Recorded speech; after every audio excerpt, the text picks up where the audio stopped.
There's Blake to Roy. This is for the win. Drexler. Oh, no! It counts and Drexler.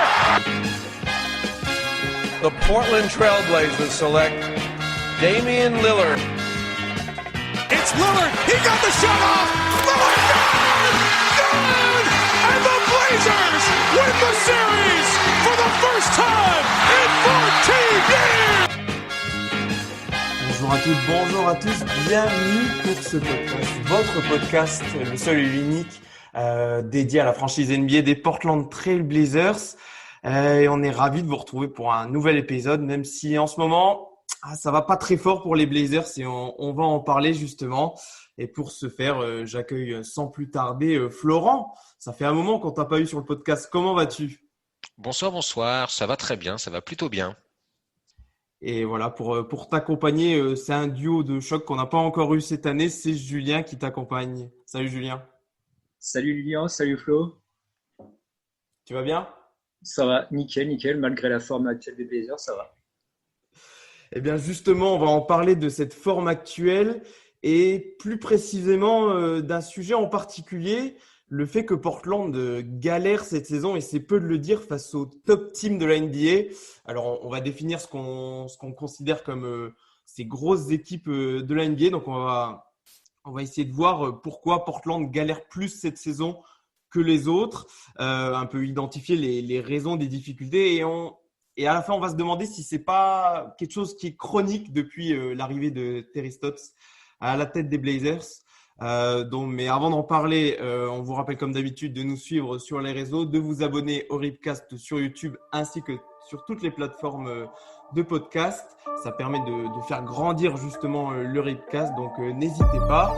Et en attendant, on est tout de suite parti pour ce Ripcast numéro 20. C'est parti.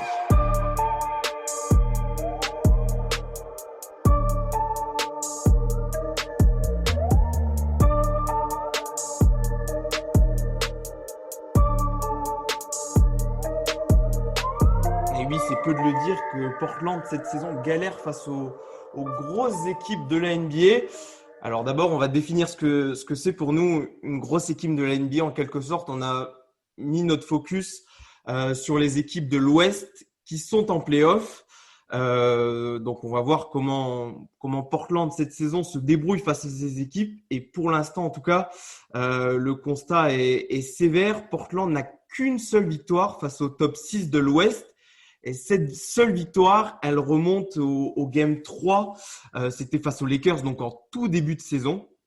Et messieurs, j'ai envie de vous poser comme première question, quel est votre regard sur ces difficultés de Portland face aux grosses équipes ? Comment vous l'appréhendez et comment vous jugez Portland face à ces grosses équipes ? On va peut-être commencer avec toi, Florent. Ouais, alors d'abord, c'est un diagnostic qui marche aussi bien pour les équipes à l'ouest qu'à l'est. C'est pas forcément très encourageant. Après, je dirais que c'est un peu une habitude chez nous. Une fois de plus, on a toujours du mal. C'était aussi le cas l'année dernière où il y a 2 saisons. On a toujours eu du mal contre les très gros cadors. Et ça nous annonce, si tout se passe bien, les playoffs devraient quand même être à portée de ballon, si je puis dire, pour nous. Mais on va encore vraisemblablement avoir des playoffs très compliqués où on va se contenter maximum de passer un tour et puis ensuite on va se faire taper par un plus gros parce qu'on a l'habitude de se faire taper de toute façon par des plus gros. Voilà, c'est un peu une mécanique habituelle qui repart. Est-ce que pour toi, Julien, le bilan des Blazers n'est pas un peu en trompe-l'œil parce qu'il est malgré tout bon, alors qu'il y a eu les absences de McCollum pendant plusieurs semaines, de Nurkic également pendant plusieurs semaines? Et est-ce que justement Portland, grâce à ses victoires face aux petites équipes, pour l'instant se sauve un bilan, mais qui n'est guère reluisant, lui, par rapport aux grosses équipes? Ouais, le bilan après est ce qu'il est. On gagne les matchs qu'il faut. Au moins, on peut pas nous enlever ça. Puis, s'il est un peu en trompe-l'œil, je sais pas, car en soi, on a quand même un effectif de qualité. Certes, on n'arrive pas contre les gros en ce moment, mais l'effectif qu'on a, nous, pour moi, on doit prétendre à ce qu'on a en ce moment. Puis oui, il doit être un peu en trompe-l'œil parce qu'on a aussi un gros Damian Lillard, surtout pendant l'absence de McCollum et de Nurkic qui nous a porté à bout de bras. Donc ouais, il est un peu en trompe-l'œil, quoi, parce que c'est surtout grâce à Lillard. Et pour rebondir sur ce que Flo a dit sur les top teams, moi j'avais vu nos résultats sur le top 4 de l'Est et de l'Ouest sur les 2 dernières saisons. Et enfin, ouais, c'est dramatique, quoi. Je crois cette année, donc ouais, c'est 11 défaites sur le top 4 de l'Est et de l'Ouest pour 3 victoires. Et bah, je pense qu'on en reparlera après de la manière plus tard. Et c'est l'écart moyen. Cette année, je crois, c'est 17 points d'écart. Donc, enfin, quand on perd, c'est vraiment. Il y a pas match, quoi. C'est toujours blowout et on se fait découper, quoi. Et ça se voit rien que sur les 2 dernières semaines, sur ces 2 dernières semaines, défaite de plus de 20 points face aux Clippers, une deuxième mi-temps ratée face au Jazz, une nouvelle défaite avec un gros écart face à Milwaukee. Donc ouais, c'est vrai que ça illustre vraiment les problématiques de Portland. Et pour vous, justement, c'est quoi la raison qui fait que Portland est vraiment en difficulté cette saison face aux gros? Est-ce que c'est la défense? Est-ce que c'est la manière dont on défend plus particulier? Alors, la manière dont les équipes adverses défendent sur Lillard? Est-ce que c'est un Nurkic qui n'est pas encore à son top? Pour vous, c'est quoi la raison, on va dire, premium qui fait que Portland galère face à ces grosses équipes, Florent? Le problème, il est plusieurs, il est multiple, pardon, mais global, on le sait qu'on a une défense qui n'est pas très bonne. Ça, c'est pas une surprise. Et le problème, c'est que du coup, quand tu joues contre des grosses équipes, les erreurs se payent beaucoup plus cash. Et forcément, comme on a trop de largesse sur des choses, bah, quand ce sont des largesses sur des joueurs moyens, ça passe. Quand c'est sur des LeBron James, des Giannis ou autres, et même les gros effectifs n'ont pas forcément que des stars non plus pour nous faire payer cash les erreurs, on les paye lourdement, c'est ça aussi. Et je pense aussi que au-delà de ça, il y a un peu de alors, au-delà des largesses défensives, je pense aussi qu'il y a un peu, globalement, on a un plancher je pense qu'on est l'une des équipes qui avons le plancher et le plafond avec un différentiel le plus grand. Et on est capable vraiment du très mauvais. Et dès qu'on est en difficulté, notamment dès que nos leaders sont en difficulté, on n'a jamais de plan B. Et du coup, les équipes très fortes ont les moyens, ont les arguments de mettre des bâtons dans les roues de nos leaders. Et dans ces cas-là, on est vraiment en difficulté parce quand un adversaire parvient à nous faire déjouer, on déjoue totalement. Et comme le disait, pardon, excusez-moi. Et du coup, on se rend compte en effet qu'on a un problème face aux grosses équipes et qu'on se prend pas des petites défaites, mais on se prend véritablement des raclées. Et ça se joue aussi, je pense, qu'on a défensivement les moyens de bloquer un joueur adverse, mais pas deux. Or, toutes les grosses teams ont en général 2 gros joueurs capables de frapper. Et on n'arrive pas à en bloquer 2. Donc, il y en a toujours une qui nous fera mal et on se fait taper globalement pour ces raisons. Toi, de ton côté, Julien, tu as une raison plus particulière à mettre en exergue ou pas forcément? Tu rejoins Flo sur le fait que c'est un problème d'ordre général qui touche à la fois la défense, à la fois Damian Lillard et à la fois c'est ta capacité, comme il a dit, à pouvoir défendre sur plusieurs postes. Ouais, bah, c'est clair qu'il y a un peu de tout, quoi. C'est sûr, déjà, ton backcourt, c'est pas, tu seras pas une meilleure défense avec Lillard et McCollum en backcourt, ça, tu le sais. Donc, tu t'attends à prendre des vagues, mais bon, le problème, c'est que, ouais, comme le disait Florent, et ça rejoint un peu, en défense, tu peux cacher peut-être un joueur, mais peut-être pas 2, 3. Là, enfin, même Nurkic, déjà, en plus, Nurkic n'est pas vraiment en rythme sur ses derniers matchs, il revient de blessure, donc tu peux pas lui demander de changer ta défense. Et par exemple, un mec comme Lillard, oui, s'il y a que lui vraiment qui est en difficulté défensivement, bah, tu peux le cacher un peu dans ton système en mettant des systèmes en place. Mais par exemple, si tu as McCollum, Lillard, plus un Kanter quand il est sur le terrain ou un Melo, bah là, c'est trop compliqué. Tu es trop faible individuellement sur chaque poste et bah, tu te fais ouvrir de partout, quoi. Et pourquoi moi je vous demandais si vous aviez justement une difficulté à mettre plus en avant qu'une autre, parce que j'ai trouvé que vraiment, bon, autant voilà, les grosses équipes exploitent notre défense poreuse, et c'est peu de le dire, mais je trouve que vraiment c'est elle qui à chaque fois arrive à le mieux cadenasser Lillard, et on le voit sur ces derniers matchs, il est vraiment on va dire en perte de vitesse. Et c'est quelque chose qui malheureusement se reproduit et justement, on en parlait dans le dernier podcast avec l'arrivée de Norman Powell, devait absolument se réduire. Le retour de McCollum, l'arrivée de Norman Powell, dans une moindre mesure, le retour de Nurkic, même s'il n'est pas totalement remis de ses blessures. Et on retombe dans les mêmes travers où dès que Damian Lillard est, on va dire, maîtrisé, cadenassé, eh bien, les Blazers déjouent complètement. Comment ça se fait que, alors qu'on a déjà subi ces épisodes-là, on a notamment en tête les playoffs 2018 face aux Pelicans, comment ça se fait que ça se reproduit et que Terry Stotts ne retrouve pas les solutions, Florent? Ah, ça, c'est une bonne question. Il y a deux possibilités. Soit c'est un problème de personnel, on n'a pas les joueurs pour, soit c'est un problème de coaching, soit plus inquiétant, c'est un peu des deux, mon capitaine. C'est peut-être justement un peu cette solution-là. Alors après, c'est sûr qu'il y a un problème de blessure. Nurkic, là, il est revenu, mais clairement, il est pas du tout en rythme. Il est pas très très bon. Son retour est pas fantastique. Il faut sans doute lui laisser encore du temps, mais il a du mal. Mais c'est vrai que si on n'a pas un troisième homme en feu, on a beaucoup de mal.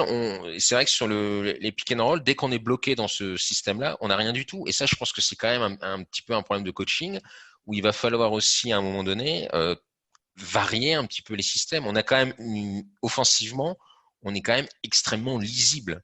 Et le problème, c'est qu'en play-off, les équipes lisibles, elles sont étudiées beaucoup plus en profondeur. Ils trouvent le coach adverse trouve un petit mécanisme pour nous bloquer.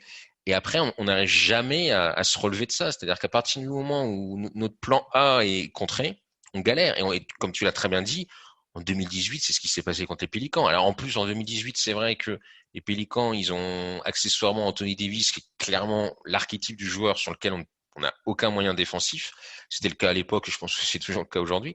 Mais en plus, offensivement, ils nous ont totalement asphyxiés. Et dans ces cas-là, Terry Stotts n'arrive pas à essayer de trouver un plan B pour varier un peu. Et c'est vrai que, nous, on regarde beaucoup de matchs de Portland. Les attaques, on connaît tous les systèmes, mais parce qu'il n'y en a pas tant que ça, je veux dire, au niveau un peu, on va dire, intellectuel de la chose, c'est un peu toujours la même chose. Et le problème, c'est qu'au bout d'un moment, les adversaires aussi le voient et ils arrivent à trouver les arguments pour nous contrer. Je pense que c'est un peu ça le problème. Je sais pas ce qu'en pense Julien, mais. Non, ouais, je suis tout à fait d'accord avec toi. Parce que, en soi, bon, ok, on sera jamais une top défense et tout, pas de problème. Stotts, ok, peut-être qu'il met pas les bons systèmes, peut-être qu'il n'y a pas le bon personnel. Bref, quelle que soit la raison, ok, on n'est pas une bonne défense. Mais là, cette année, avec le matos que tu as en attaque, tu peux quand même proposer autre chose. Là. Tu peux pas juste te reposer à chaque fois sur du Lillard. C'est pas possible. Tu peux pas juste faire des ISO. Des fois, tu vois des sorties de temps mort. Tu dis, wow, est-ce que c'est vraiment ça qui a été demandé sur la tablette? Soit les joueurs sont pas très malins, ou soit leur start c'est complètement en perdition au niveau du système. Moi, je sais pas. C'est ça que je comprends pas. C'est que, ok, défensivement, pas de problème, on limite la casse, mais offensivement, alors, même contre les top teams, tu dois faire mieux que ça, tu dois rivaliser. Et c'est ça que j'ai du mal à comprendre aujourd'hui dans la saison de Portland, c'est qu'offensivement, malgré l'effectif, malgré le matos qu'on a avec l'arrivée de Norman Powell, qui nous fait vraiment du bien, le retour de McCollum, le retour de Nurkic, Kanter qui est toujours efficace, et un Lillard en feu, tu dois proposer autre chose que ce qu'on a actuellement.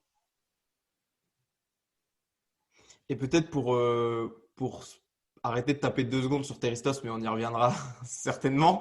Il y avait des périodes où aussi, et là j'ai envie de pointer du doigt Lillard, où justement on avait vanté le fait qu'il arrivait à mieux faire jouer son équipe, à mieux trouver ses partenaires. Et je trouve que là, je ne sais pas, vous allez me dire ce que vous en pensez, mais comme s'il avait un peu, alors pourtant il a peut-être offensivement en tout cas, un effectif l'un des meilleurs qu'il ait eu, mais j'ai l'impression qu'il a presque perdu confiance, ou en tout cas que c'est lui qui veut jouer c'est peut-être un peu fort, mais jouer les héros et de moins impliquer les partenaires. En tout cas, c'était mon ressenti. Est-ce que vous aussi, vous avez trouvé un peu que Lillard, en ce moment, il jouait un peu tête baissée et il essayait à lui tout seul de sauver la maison Blazers, Florent? C'est vrai que c'est pas forcément sa meilleure saison dans ce registre-là de meneur. Alors après, il s'entendait très très bien avec Nurkic. Nurkic a été absent. Donc forcément, il se retrouve un peu plus isolé. C'est vrai que parmi les passes décisives, il en fait beaucoup à Youssouf. Donc forcément, de par son absence, il a été comblé. Mais c'est vrai qu'il a un peu plus de mal à trouver. Alors après, là, Norman Powell vient d'arriver. Il faut qu'il trouve un petit peu le joueur et le reste de l'équipe entre eux. Il faut qu'il se cherche encore un petit peu. C'est bien normal.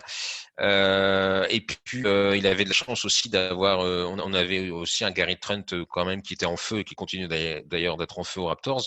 Et tant mieux pour lui. Et c'est vrai que ça lui permettait un peu de passer à l'as. Mais oui, le problème aussi, c'est qu'on lui demande tout le temps de faire du hero ball. Et le problème, c'est que du coup, ça devient une seconde nature. Et alors, c'est à double tranchant. Dernièrement, contre Miami, on a bien vu que quand il passe à côté, là, ça paye. Et puis, c'est sûr que quand il fait un match à 45 points, c'est génial. Mais le problème, voilà, c'est ça, c'est qu'il est très très bon, mais il faut pas non plus trop l'isoler. Et je pense que c'est plus lui qui est isolé que lui qui n'arrive pas à trouver ses coéquipiers. C'est-à-dire que il a tellement été dans des conditions, il a été obligé de vraiment d'être le héros de l'équipe et de la porter sur le dos, qu'au bout d'un moment, ça devient presque du naturel. Et le problème, c'est que c'est pas forcément une très bonne chose pour le reste de l'équipe. Mais là aussi, une fois de plus, il faut essayer aussi au coach de trouver les solutions, un peu peut-être de détailler ça. Et c'est vrai que Julien le disait très justement, il y a quand même parfois des sorties de temps mort, pardon, où on a l'impression que le système, c'est donne le ballon à Lillard. C'est dommage. Aujourd'hui, on a des joueurs comme Powell qui sont capables de le faire. Covington est capable de faire des bonnes choses. Et on n'utilise pas assez, je pense, ces plans B. Et du coup, on leur donne pas assez confiance. Et quand ça marche pas, je pense que ces joueurs-là n'ont pas le réflexe de dire tiens, aujourd'hui, Lillard ou Colum, c'est pas leur soir. On va peut-être essayer de compenser. Et le problème, c'est comme on crée jamais les circonstances, on les met en confiance. Au bout d'un moment, ils n'ont plus le réflexe éventuellement d'appeler le ballon ou de forcer un peu leur jeu. Powell ou Covington sont capables de forcer entre guillemets un peu leur jeu. Et après, il y a le Camelo aussi qui est à part, où là en ce moment, Melo depuis un mois et demi, il est quand même aux abonnés absents. Et là, pareil, quand on comptait sur lui, ça allait bien, mais quand on compte plus sur lui, le banc ne prend plus d'initiative. Et ça aussi, c'est un problème. Et pourquoi aussi je posais cette question entre guillemets, je sous-entendais une perte de confiance de Lillard dans ses partenaires, c'est qu'on sent que depuis pas semaines, quelques jours, il y a un sentiment d'alerte dans la maison Blazers. Il y a Damian Lillard, c'était après le match face aux Clippers ou au Jazz. Il me semble que son équipe manquait de quelque chose. Il parlait notamment d'une attitude soft en défense. On voit Nurkic qui s'est exprimé après le match face à Miami, qui disait que cette équipe il manquait quelque chose à cette équipe. Est-ce qu'il n'y a pas quelque chose qui est en train de se casser? Alors pourtant, c'est un groupe qui vit depuis, il y a eu quelques ajouts, mais c'est quand même un groupe où le noyau dur est ensemble depuis quelques années. Qu'est-ce que tu en penses, Julien? Est-ce que pour toi aussi, là, on est à un peu une période charnière où si les Blazers n'arrivent pas à reconstruire les morceaux, et je pense là à son chef d'orchestre, notamment Terry Stotts, est-ce qu'on n'est pas, il n'y a pas la menace que tout d'un coup tout s'écroule? Ouais, après, là, au niveau de la cohésion, sur ce qui manque quelque chose, on n'en sait rien du tout, quoi. Peut-être que oui, c'est pas Non, mais il y a des petites choses qui sortent dans la presse qui sortaient pas forcément avant. On sent que là, il y a alors c'est peut-être moi qui l'interprète, hein, mais qu'il y a des petits messages envoyés, des petites piques, on va dire, pour que chacun prenne ses responsabilités et peut-être augmente son niveau. Ouais, alors, je suis d'accord avec toi, hein. On sent quand même qu'en ce moment, il y a des choses qui sont dites qu'on n'entendait pas forcément avant. Il doit y avoir peut-être quelque chose dans le vestiaire ou pas, mais je te rejoins. J'ai aussi ce sentiment-là. Ouais, après, c'est sûr, les mecs, à chaque fois, ils arrivent en conférence de presse, quand les top teams, ils se font rouster. Donc, ouais, évidemment, aussi, ils veulent changer un peu le truc. C'est clair, ils veulent qu'il y ait une réaction. J'en sais rien. Et, comme on disait, là, Terry Stotts, c'est un effectif. Donc, si on se fait encore malmené en play-off, qu'on galère le premier tour et qu'on se prend 4-0, 4-1 au deuxième tour, oui, là, je pense que Théréso, de toute façon, il sait, lui-même, je pense qu'il sait qu'il est sur un siège éjectable. Donc, pour la saison régulière, je pense pas. Mais si à la fin de la saison, il n'y a pas non plus une grosse amélioration par rapport aux années précédentes, oui, là, il y aura quelque chose, je pense. Ouais, justement, est-ce qu'il est vraiment sur un siège éjectable? Je me Oui, parce pose la qu'on dit ça question. depuis plusieurs années quand même. Et il On arrive dit, toujours à s'en sortir parce qu'il y a des victoires. Mais, est-ce, enfin, comment dire? oui, non, mais Est-ce que la bah, volonté de la franchise et notamment de Naël O'Shea est vraiment de se séparer de Terry Stott, même si il pourrait encore y avoir comment dire, un échec cette saison? parce que d'une certaine manière, on sait qu'il s'entend bien avec le GM et la star, Damien Lillard. Donc, quand t'es coach, c'est quand même plutôt une situation confortable, parce que c'est les deux personnes qui peuvent te faire virer. Si l'un des deux est pas content, tu peux dégager. Or, il s'entend bien avec les deux. Du côté des propriétaires, on sait très bien que depuis le décès de Allen, globalement, j'ai pas l'impression non plus qu'ils soient hyper impliqués dans le projet. Mais comme tu dis, le problème c'est que on n'est jamais au bord du précipice. Finalement, on va en play-off tous les ans, c'est plutôt bon. En 2019, on est quand même en finale de conf, donc c'est même très bon. Mais on a toujours l'impression qu'il manque un petit truc. Le problème, c'est qu'on n'a jamais de bilan négatif. Donc il n'y a rien pour le dégager. Donc il n'y a pas de réelle raison de le dégager. Mais est-ce qu'il y a de réelles raisons de le garder? Ça aussi, c'est autre chose. Et on va quand même essayer d'être un petit peu positif pour terminer sur ces matchs. Parce que quand même, il y a des moments où on sent notamment, là, et là on va repartir sur la défense, où on sent que Portland a les capacités d'être une défense moyenne. Et pourquoi je dis ça, c'est notamment les minutes qui sont dans le clutch. Alors comment la NBA considère ça? Lorsqu'un match se joue à moins de 5 points dans les 5 dernières minutes de la rencontre. Et Portland, dans ces situations-là, est très bon. Alors, c'est l'équipe, j'avais noté, c'est l'équipe qui a remporté, la deuxième équipe qui a remporté le plus de matchs dans cette situation, derrière les Sixers. Et dans ces périodes, justement, dans ces 5 dernières minutes, Portland se classe dans le top 10 défensivement et dans le top 5 offensivement. Est-ce que c'est réaliste de penser que ces 5 minutes où Portland est cohérent défensivement peuvent se transporter, alors peut-être pas sur une mi-temps, peut-être pas sur 48 minutes, mais au moins sur un quart-temps, sur 15 minutes? Est-ce qu'il y a des raisons d'espérer que cela se fasse sur plus longtemps que juste les dernières minutes, là où il faut vraiment gagner le match, Julien? Oui, oui, on peut toujours espérer s'ils sont capables de le faire sur 5 minutes. Enfin, s'ils se mettent. Alors, Mettent qu'est-ce qui manque pour que ce soit plus que 5 minutes? c'est sûrement déroulé du match, début du match, bon bah voilà, t'as pas tout simplement la pression des 5 dernières minutes, donc tu sais que même si tu prends un peu un mauvais départ, tu sais que t'as quand même une attaque plutôt correcte, donc tu peux compter sur l'attaque pour revenir. Donc, mais après, oui, tu peux toujours espérer quand même que ça s'améliore. De toute façon, on espère que ça s'améliore, parce que sinon, je sais pas où on ira comme ça. Mais ouais, je sais pas si c'est le fait que c'est quand même un moment de tension, donc évidemment tout va un peu moins vite. Là, c'est vraiment plus, comme on disait avec Lillard tout à l'heure, quand c'est le moment serré, c'est plus du hero ball par moment, donc c'est peut-être que c'est un format qui convient plus à Portland, sur vraiment action par action, tout est ralenti et tout se joue dans les mains de ta superstar, quoi. Oui, c'est ça, c'est que le clutch, tu peux faire du hero, enfin, c'est même un peu, souvent dans le clutch d'ailleurs, c'est souvent du hero ball. Enfin, c'est là où les stars, de toute façon, sont censés montrer justement quelles sont les stars. Mais le problème, c'est que tu peux pas demander à un joueur de faire ça pendant 4 quarts-temps. Enfin, c'est d'abord physiquement, ce serait trop compliqué et voilà. Donc dans ces moments-là, on est très bon, parce qu'on a de la chance d'avoir une star qui est excellente, qui fait partie des meilleurs joueurs de la ligue et que dans les grands moments, il sait répondre présent. Le problème, c'est qu'on peut pas se contenter on peut pas. D'abord, on peut pas se contenter de ça, et ensuite, on peut pas croire que on peut faire ça pendant tout le match. Et c'est un peu le problème qu'on a tendance parfois à faire, c'est à trop se dire, on se repose sur on joue parfois comme si on était dans le moment clutch, alors qu'on est dans le deuxième quart-temps. Donc c'est ça aussi qui pose problème. Mais donc c'est une très bonne nouvelle d'être bon dans le clutch time.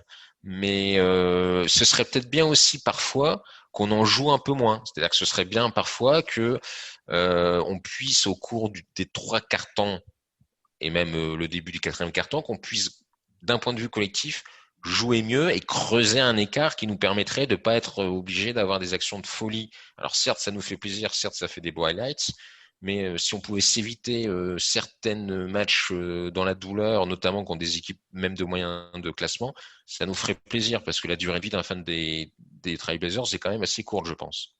En tout cas, d'un point de vue cardiaque, c'est physique. Et ouais, tu fais bien de le mentionner, Florent. Le souci, c'est que c'est justement ces situations de clutch, elles n'arrivent pas face à des grosses équipes, elles arrivent justement face à des équipes qui sont normalement prenables pour Portland où logiquement, dans une certaine mesure, on devrait s'imposer de 5-10 points sans avoir à attendre un shoot de Lillard, par exemple, à la dernière seconde. Et ça aussi, ça corrobore le fait qu'on a des difficultés face aux gros. On a du mal à battre les petites équipes et on se fait corriger par les grosses. Donc, il y a vraiment j'aimais beaucoup j'ai lu un article de The Score qui disait qu'il savait pas comment qualifier Portland. Il savait pas si c'était la meilleure des mauvaises équipes ou la plus mauvaise des meilleures équipes. Alors, je sais pas vous, quel regard vous en avez, mais je trouvais ça très juste. En fait, on sait pas comment placer Portland cette saison. Mais ça rejoint un peu ma théorie qu'on a un plancher et un plafond avec un différentiel énorme. C'est-à-dire que oui, je pense que je suis assez d'accord avec cette analyse de ce journal parce que je pense en effet qu'on est capable d'être assez mauvais et assez très bon. Et le problème, c'est que ce serait bien à la limite, qu'on ait presque un plafond un peu moins élevé, mais qu'on ait un plancher un peu plus haut, parce que c'est vrai qu'il y a des matchs, où vraiment on se met des difficultés, alors qu'on est censé être les battre. Et je pense que c'est ça le problème. Mais parce que ça manque peut-être un peu d'énergie, ça manque un peu d'ambition de tuer l'adversaire peut-être un peu plus tôt, paradoxalement. Voilà, mais c'est vrai qu'on se fout dans la merde parfois pour le plaisir. Hein. Et est-ce que justement, pour terminer un peu sur ces difficultés, est-ce que le baromètre de cela, ça fait longtemps qu'on vous a pas eu sur le podcast, donc je voulais votre avis, c'est pas Youssouf Nurkic. Alors, c'est clair qu'on l'a pas vu sur les derniers matchs parce qu'il est en restricted minutes, parce qu'il a encore des petits bobos qui font qu'il n'est pas à son top. Est-ce que Youssouf Nurkic peut changer à lui seul, c'est un grand mot, mais peut au moins un tant soit peu améliorer notamment le côté défensif de Portland et également le côté offensif dans un souci de variété. Mais est-ce que c'est vraiment lui qui peut changer cela? Parce que, je vous pose la question, parce que dans les meilleurs parcours de playoff de Portland, il n'y avait pas Nurkic. Alors, est-ce que c'est vraiment lui la solution pour cette fin de saison pour retrouver une cohérence dans la propre moitié de terrain de Portland, Julien? Bah, ça dépend. Tu t'espères quoi avec Nurkic? Tu espères te mettre à quel niveau défensivement? À un niveau moyen, enfin, dans première moitié? Non, même pas d'être au début au niveau de la 20e place NBA en défense. Ah, donc oui, je Et pense. vraiment la moyenne plutôt basse, quoi. Ouais, voilà, moyenne basse. Donc oui, si, il peut quand même apporter. C'est quand même un gars qui est imposant, qui prend de la place, il fait quelques contres, il intercepte des ballons. Et oui, moi, enfin, comme toi, enfin après, je sais pas, ou même Florent, je sais pas. Un Nurkic, non, je pense pas qu'il réglera tous nos soucis défensifs. Ça reste un joueur quand même assez physique qui peut faire des contres, mais en soi, il n'est pas non plus réputé pour être un immense défenseur, quoi. C'est un défenseur moyen, correct. Bah, ce qui est évident, c'est qu'avec Nurkic, on va forcément gagner un peu en défense parce qu'on donnera moins de temps de jeu à Enes Kanter. Alors, ce qu'il fait, c'est très bien. Il fait même des records historiques, c'est fantastique. Mais voilà, même si moi, il me surprend, c'est offensivement, et je suis plutôt satisfait. Défensivement, il y a quand même des largesses colossales qui nous fait. Et forcément, avec Nurkic, on les a pas et ça s'améliore un peu mieux. À noter aussi que Nurkic a une qualité que n'a pas Kanter, c'est que il crée un peu du jeu. Kanter, quand tu lui donnes le ballon, tu as un peu tendance à plus le revoir, alors que Nurkic peut faire un peu plus tour de contrôle. Donc rien que ça aide un peu. Après, non, il n'est pas l'alpha et l'oméga. C'est sûr qu'avoir Nurkic c'est mieux. Maintenant, est-ce que c'est lui qui va nous permettre de vraiment franchir un cap? Non, mais on en a très clairement besoin parce que Kanter est un bon joueur, mais c'est un bon joueur de banc. Et le faire jouer pivot surtout surtout en playoff parce qu'il a pas vraiment un excellent profil de joueur de playoff. Pour jouer les playoffs, on a besoin de Nurkic en titulaire, ça c'est indispensable. Pour la petite anecdote, même si pour l'instant le calendrier ne veut rien dire, à l'heure qu'il est, on joue les Lakers au premier tour. Alors, on est bien d'accord que le calendrier aujourd'hui, on verra dans un mois. Mais voilà, donc si on joue les Lakers, on aura besoin de Nurkic. C'est clair, c'est clair. Et puis après, pour te rejoindre, Florent, Nurkic, oui, moi j'en attends plus. Enfin, il peut plus nous apporter offensivement que défensivement pour moi. Pour moi, largement, il peut largement plus fluidifier notre attaque par son jeu de passe, par sa qualité de passe, que nous apporter en tant que tour de contrôle défensif. Bien sûr. C'est marrant parce que moi je l'attends vraiment sur je l'ai déjà employé ce terme, mais d'encre défensive, pas forcément d'être ce joueur qui va repousser toutes les offensives adverses, mais vraiment jouer ce rôle de stabilisateur avec Covington, de faire que la défense, je le redis, mais soit cohérente. En fait, c'est des questions d'aide, d'être là sur des replis défensifs. C'est tout ce genre de choses que j'attends de lui, et pas forcément d'être au contact direct de son attaquant et de repousser les tentatives adverses directement. C'est vraiment être là dans un rôle de socle défensif et de stabiliser cette défense.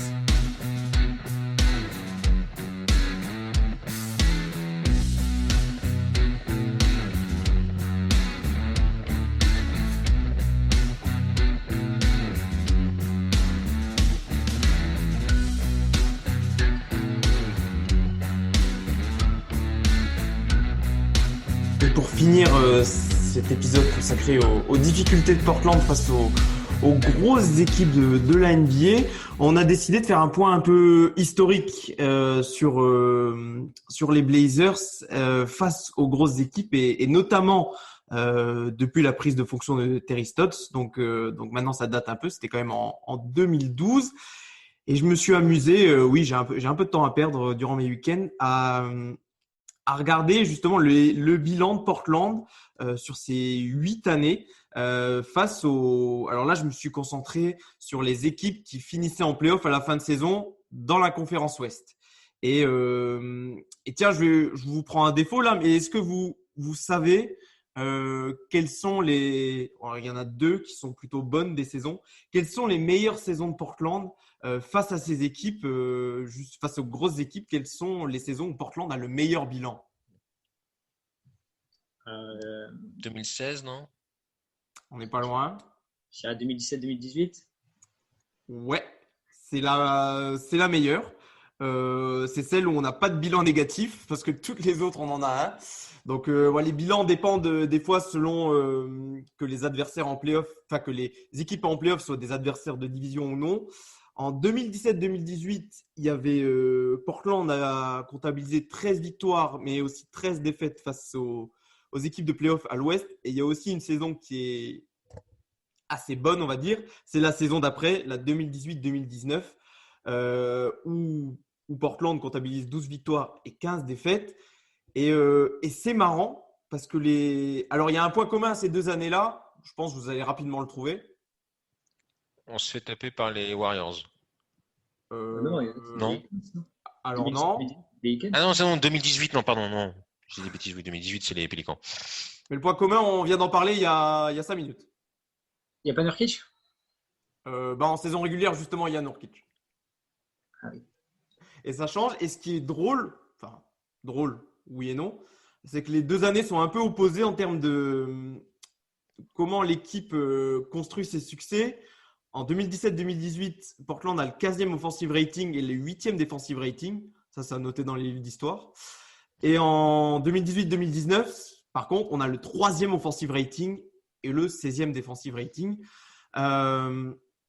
Tout ça pour dire que Portland a… Alors, tu le mentionnais très brièvement, Florent, mais a quand même dans son histoire avec Terry Stotts des difficultés chroniques face aux grosses équipes. Est-ce que c'est un peu toi qui connais le mieux, on va dire, l'historique de Portland, et on ne dit pas ça parce que tu es le plus âgé, c'est juste que tu as une connaissance sur la franchise qui est bien meilleure que la nôtre.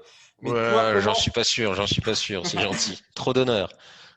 Mais toi, on va dire, sur les différents mandats de Stotts, comment tu analyses, entre guillemets, cette incapacité de Portland à performer face aux grosses équipes? Après, fondamentalement, on a malheureusement souvent croisé les Warriors à une époque où, on va pas se leurrer, c'était l'une des meilleures équipes de l'histoire de la NBA. Donc moi, ça me choque pas qu'on se fasse rétamer par le duo Curry-Thompson.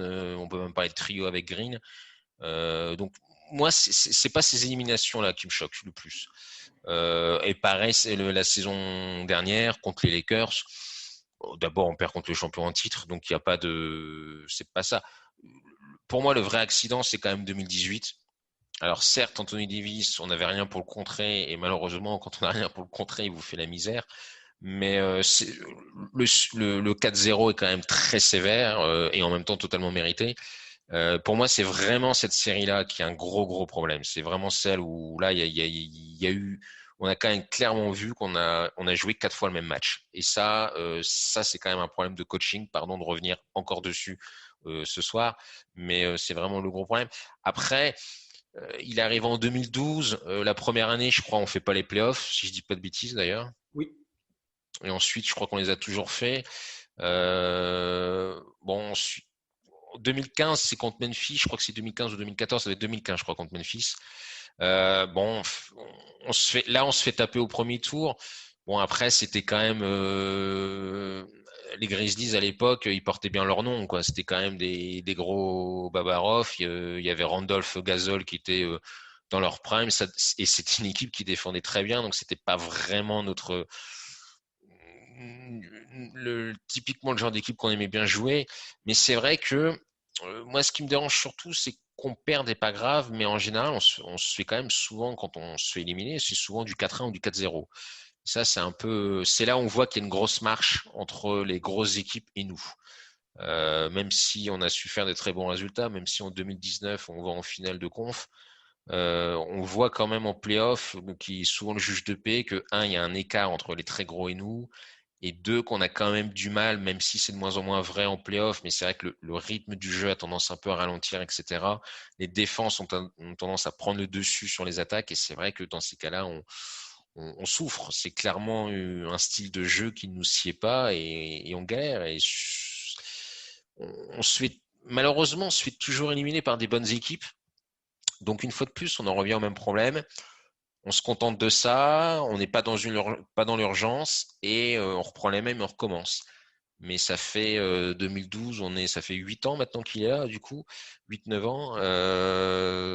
Si je suis bon en maths, mais j'ai l'impression de dire une bêtise, 2012, oui, à peu près. Et voilà, on a toujours l'impression de voir le même schéma.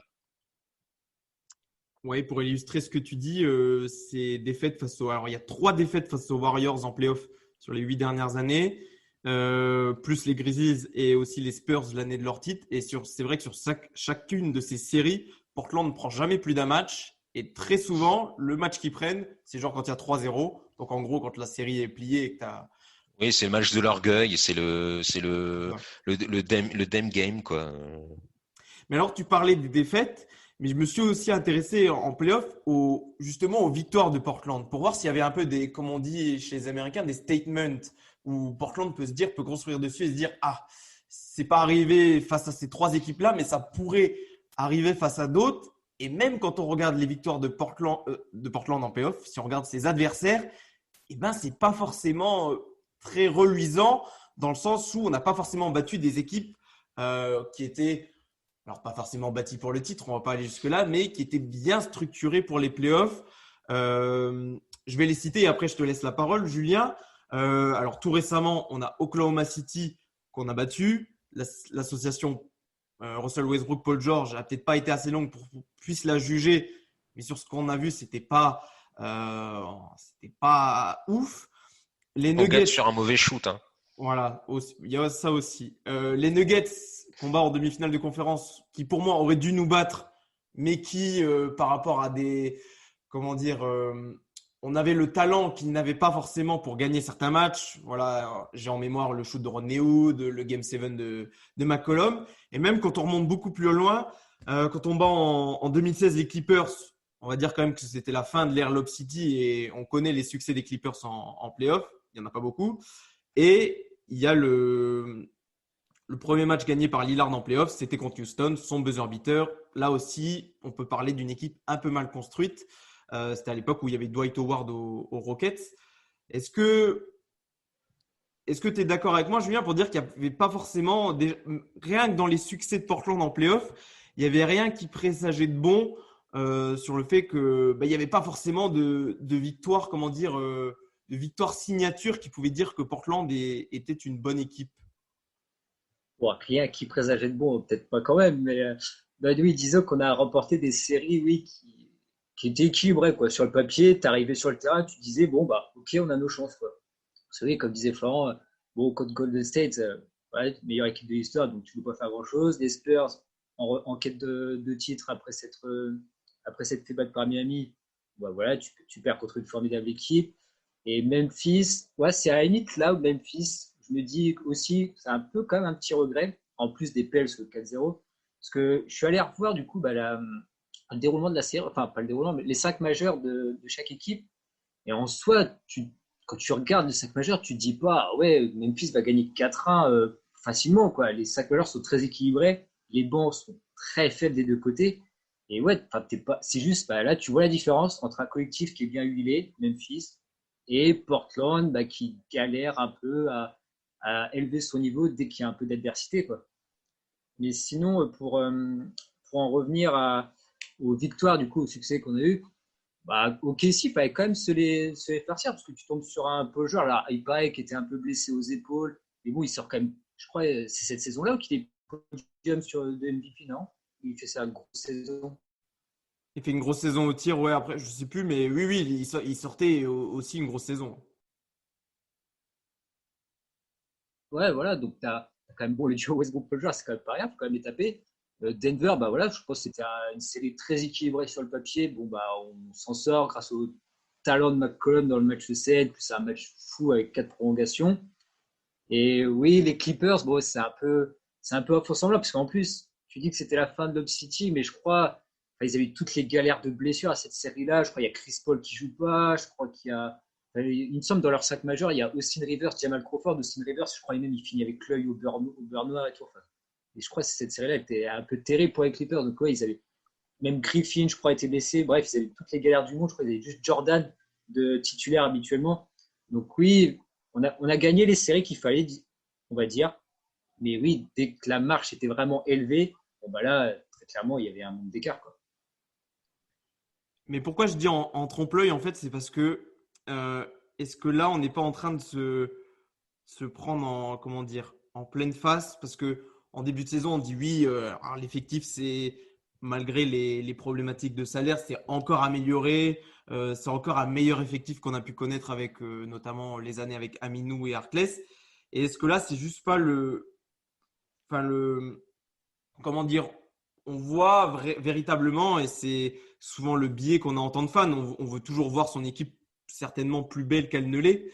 Le fait qu'en fait, bah, Portland, c'est pas une équipe qui, cette saison en tout cas, peut prétendre à beaucoup de choses en playoff. Quand je dis beaucoup de choses, ben voilà, c'est évidemment passer un tour, pas juste participer à la post-season. Est-ce que Florent, là, parce que on se dit, et là je reprends les termes de McCollum, hein, c'est pas important de bien jouer en janvier, février, mars, avril. Ce qui compte, c'est mai et juin. Mais quand on arrive quasiment pas à bien jouer durant ces mois de régulière, est-ce que c'est possible d'appuyer sur le bouton, entre guillemets, en playoff et de se mettre enfin au niveau? C'est vrai que l'essentiel, c'est d'être bon en playoff là-dessus. Il a raison, mais la saison régulière, elle sert quand même un petit peu de tremplin, je dirais, de rampe de lancement. D'abord, il y a des automatismes à avoir. C'est tout bête, mais même très récemment, on a Hollis et Jefferson qui vient d'arriver. Alors, c'est sûrement pas le joueur clé, c'est pas lui qui va nous faire gagner le titre ou pas, mais ça fait un joueur de plus dans la rotation. Il faut quand même que les joueurs entre eux aient un petit vécu pour qu'ils aient des automatismes, pour que les systèmes soient un peu plus fluides. Et donc la saison régulière sert quand même à ça. Une équipe, les équipes qui galèrent en saison régulière et qui tout d'un coup se transcendent et deviennent magiques en play-off, ça arrive quand même extrêmement rarement. Alors, c'est peut-être arrivé l'année dernière avec le Heat de Miami qui s'est transcendé en play-off, mais on va pas se mentir, c'est quand même pas la règle. Si on arrive en fin de saison, que t'as pas, que tout n'est pas huilé, que tout n'est pas parfait, t'arrives quand même pas dans les meilleures conditions en play-off. Donc, je veux bien qu'on dise oui, l'essentiel c'est les play-offs, mais le vécu en saison régulière est quand même important. Il faut que les joueurs apprennent à cohabiter. Il faut aussi que les joueurs apprennent à jouer quand ça va pas. Ça aussi, c'est important. Et ça, en saison régulière, ça peut te l'apprendre. C'est-à-dire que quand ça fonctionne pas, quand tu es dans le dur, qu'est-ce que tu fais? Et c'est là, en saison régulière, où les joueurs peuvent apprendre ce genre de petits trucs. Donc, ce sont des petits détails, mais les playoffs se gagnent aux petits détails. Donc, la théorie qui veut, ouais, bon, ne nous inquiétons pas, on verra en play-off. Ouais, je veux bien, mais je pense que c'est un peu aussi une façon d'être dans une sorte de déni. Le classement que tu as en saison régulière, il détermine quand même un petit peu aussi ton parcours en play-off. Quand tu es huitième, tu finis rarement quand même tu finis rarement en finale NBA, on va pas se mentir. Donc c'est quand même un bon indicateur et puis surtout ça permet voilà de créer. En plus l'année dernière on a quand même eu énormément de blessures etc. Il faut du vécu entre les joueurs et ça il y a que la saison régulière qui peut nous le donner. En plus cette saison les entraînements alors déjà quand en normal il y en a pas beaucoup mais là il y en a encore moins etc. Donc si t'as pas d'entraînement à un moment donné il y a que le parquet qui te permet de créer une équipe, une véritable symbiose. Et ça il y a que la saison régulière qui le fait donc trop sous-estimer la régulière, je trouve ça un peu périlleux comme tactique.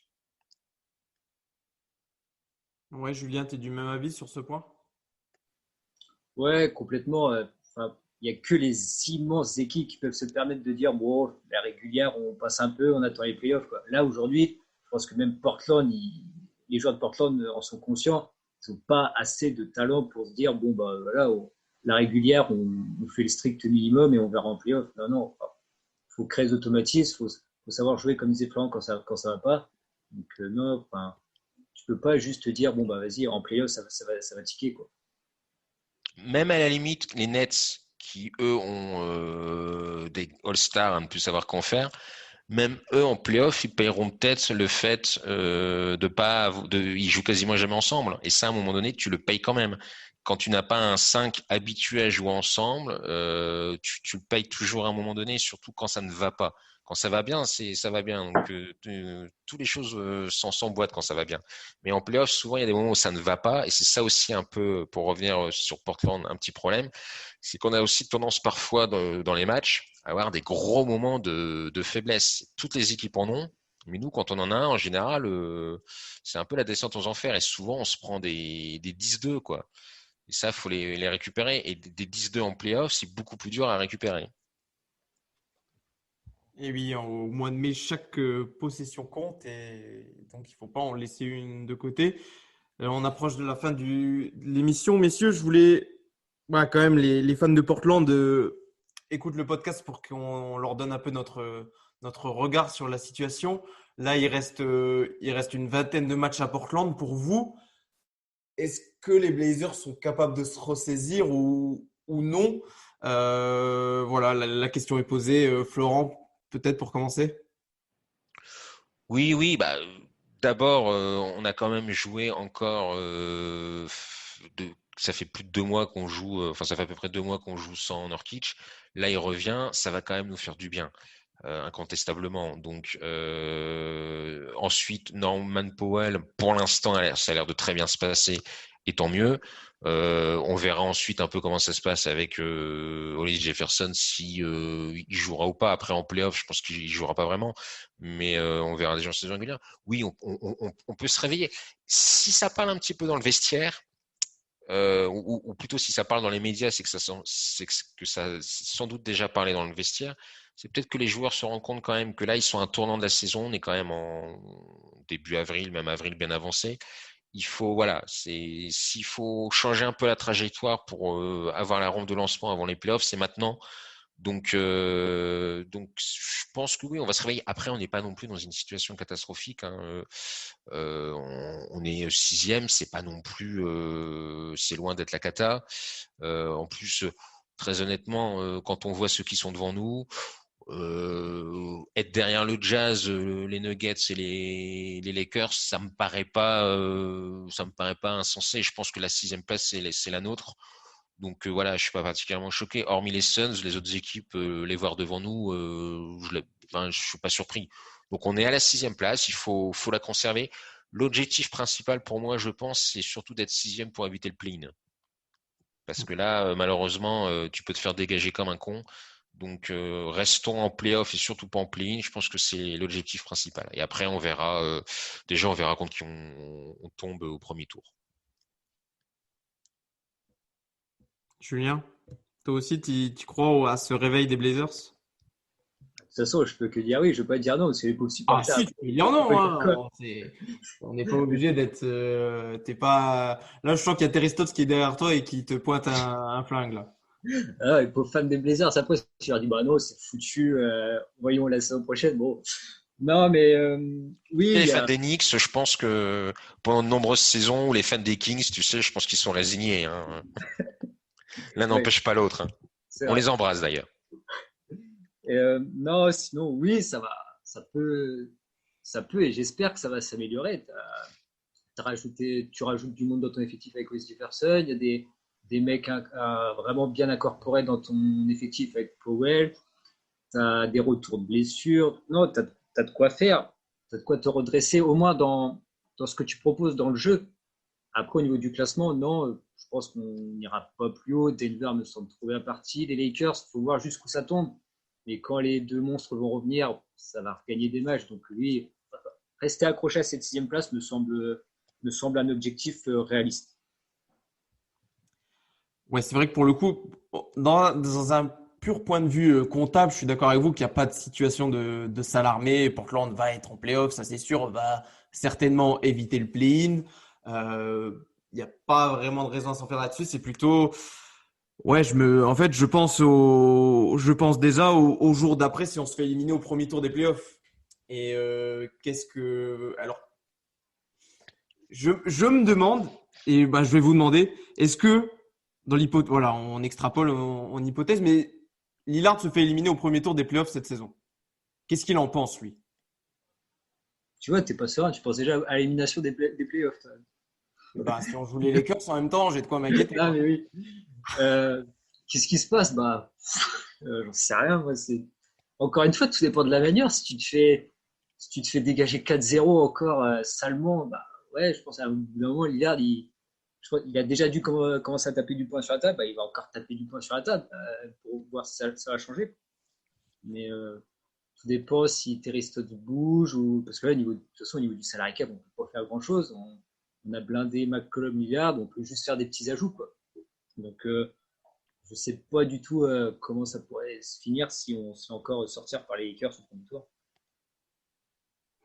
Pourquoi je dis ça? C'est parce que j'ai eu une discussion avec quelqu'un il y a quelques jours où il me disait bon, les Blazers, ça va mal en ce moment. Je disais oui, merci, je suis au courant.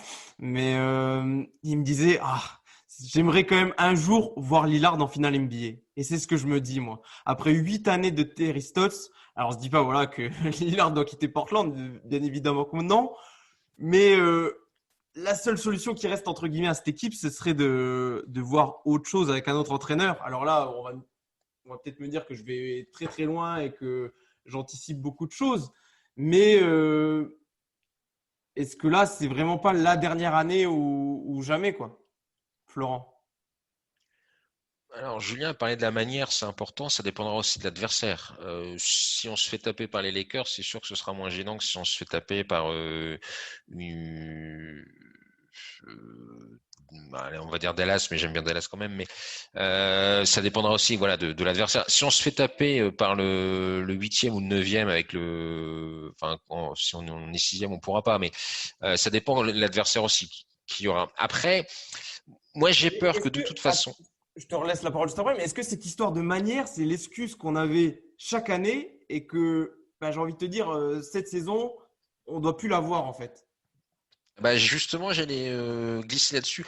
Le problème, en fait, c'est qu'on a toujours une bonne excuse. C'est-à-dire que soit c'est l'adversaire qui est fort, soit on perd, mais on a quand même bien joué, ou on perd avec les honneurs, patati patata.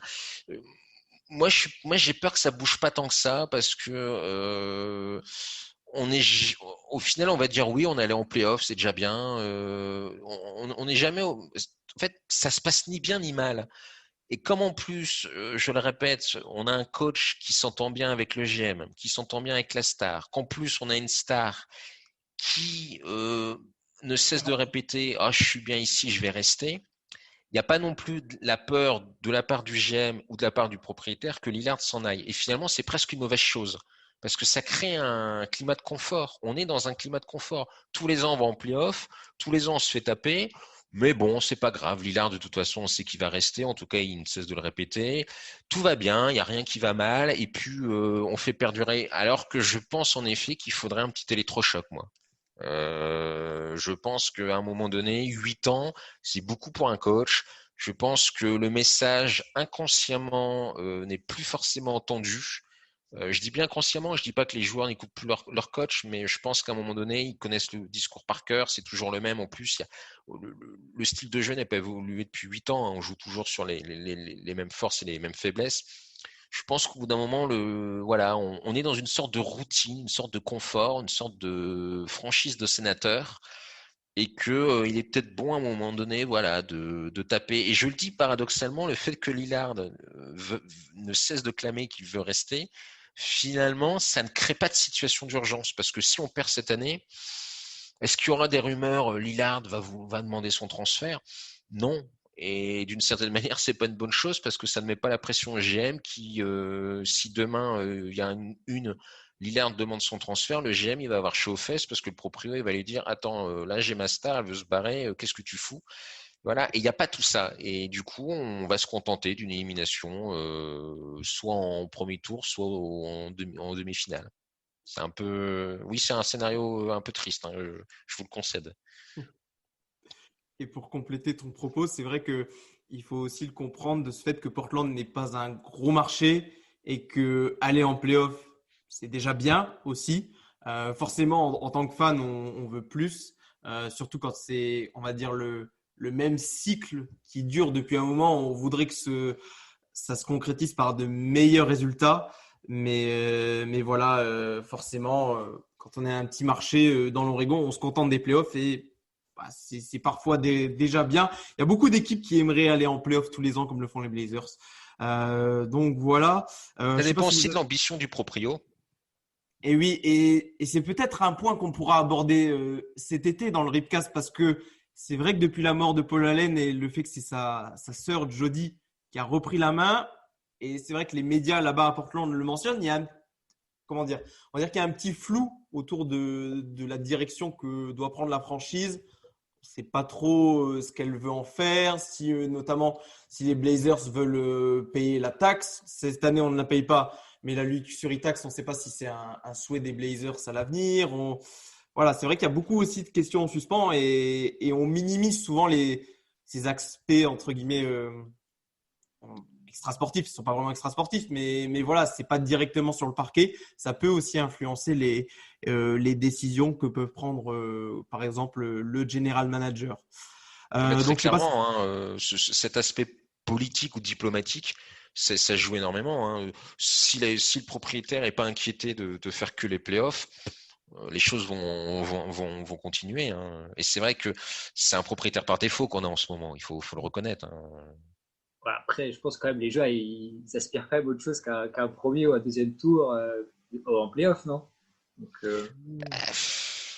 non, je pense que le proprio est un passionné. Et là, elle l'a récupéré parce que malheureusement, oui. Allen est décédé. Donc déjà, ça change un peu la donne.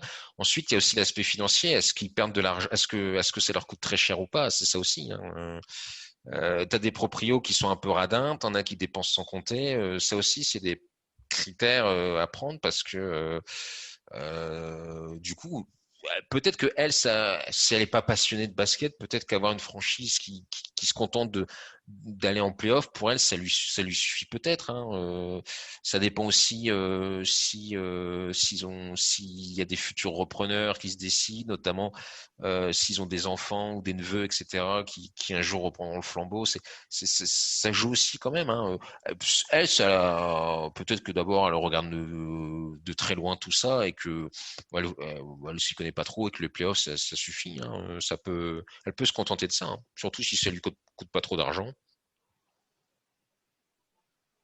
Et voilà, c'est sur ça qu'on va terminer ce 20e épisode du Ripcast. Ça vaudra. Ça m'a donné une idée pour cet été, peut-être parler de ça, de la situation, entre guillemets, du management de la franchise de Portland. Ce sera certainement, ça pourrait faire l'objet d'un podcast intéressant. Mais en attendant, messieurs, je vous remercie d'avoir participé à cet épisode. Je rappelle où est-ce qu'on peut vous suivre. Julien, sur Twitter, c'est @julien_boissel et Florent @thepen.lie. Merci à vous d'avoir été en ma compagnie pour parler malheureusement de ces difficultés de Portland face aux grosses équipes. On se serait bien passé d'un sujet comme celui-là. Et puis voilà, malgré tout, on approche de la fin de saison. Ce sera bientôt les playoffs et ce sera également l'occasion d'en reparler. Donc comme d'habitude, n'oubliez pas de nous suivre sur toutes les plateformes de podcast ainsi que sur YouTube. Et puis nous, on se redit à dans 15 jours pour un nouvel épisode du Ripcast. Bye bye. Bonne soirée à tout le monde. Oui.